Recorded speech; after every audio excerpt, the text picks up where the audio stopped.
So today we'll explain merge sort, which is a recursive sorting algorithm.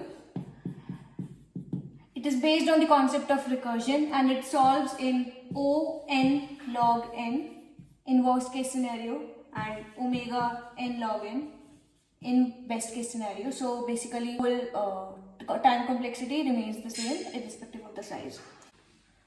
So as merge sort is based on recursion, so basically what we need is we need the input to get smaller and smaller with each iteration. So in this case we'll need to find the smallest case that is possible for merge sort. So that will be if we have just one number. This is the pseudocode for merge sort. So if we have a list of numbers, for example like 3 and 5, so in this case it's already sorted. But when we have just one number, maybe 4, so this is the smallest case in which we can sort the numbers. So this is the smallest case. So this will be the hard-coded logic for in case of recursion. This is the case we are talking about in this slide. That if we have only one number, then we need to quit, because if it's one number, then it's already sorted, we don't need to do anything. However, if we have more than one numbers, like in this case, then we'll use this particular merge sort algorithm, which is to sort the left half, then to sort the right half, that is sort this left half, sort right half, and then when we have sorted, then we have to merge them again. So this is the whole concept of merge sort.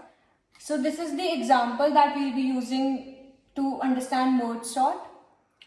So how does the merge function work? So here you can see we have two halves and these are sorted halves, like 3, 5, 6, 8, this is sorted, 1, 2, 4, 7, this is sorted. So now how we'll merge them to get a sorted array of all the numbers. So we'll first compare the first numbers of each half, that is 3 and 1, which is the smallest, it is 1. So we'll take 1 and we'll remove this from here.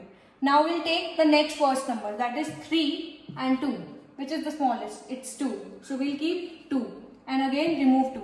Now 3 and 4, which is the smallest, 3. And this is how we go on, and we'll remove this. Then we have 4 and 5, we'll get 4, remove 4. Then we have 5 and 7, we'll take 5, we'll get 5, 5 removes, 6 and 7, we'll take 6, 6 removes, then 7, 7 removes, then 8 finally.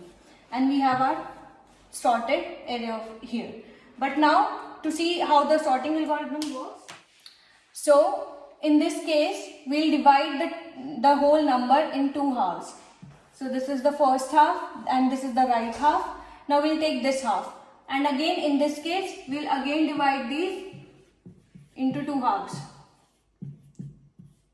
And in this case again we'll do the same thing.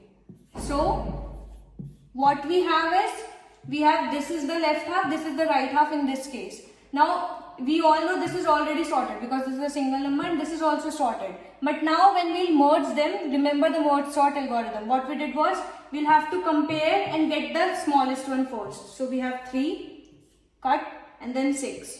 So you see we have sorted this. Now in this case again, we'll compare these, we'll have 5, we'll cut this and we'll have 8.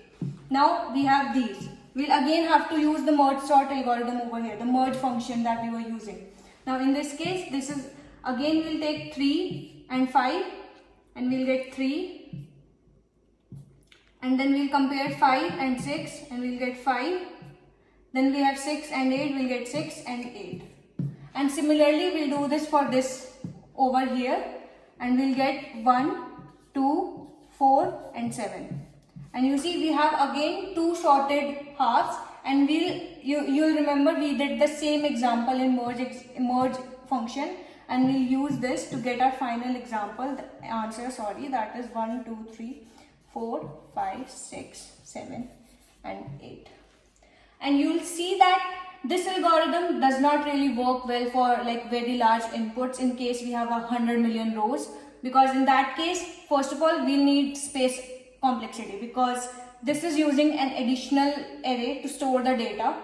So it will increase the space complexity. It will be really slow if we have large sizes of input. But this is really good for small sizes of input. This is better than selection sort and bubble sort as well.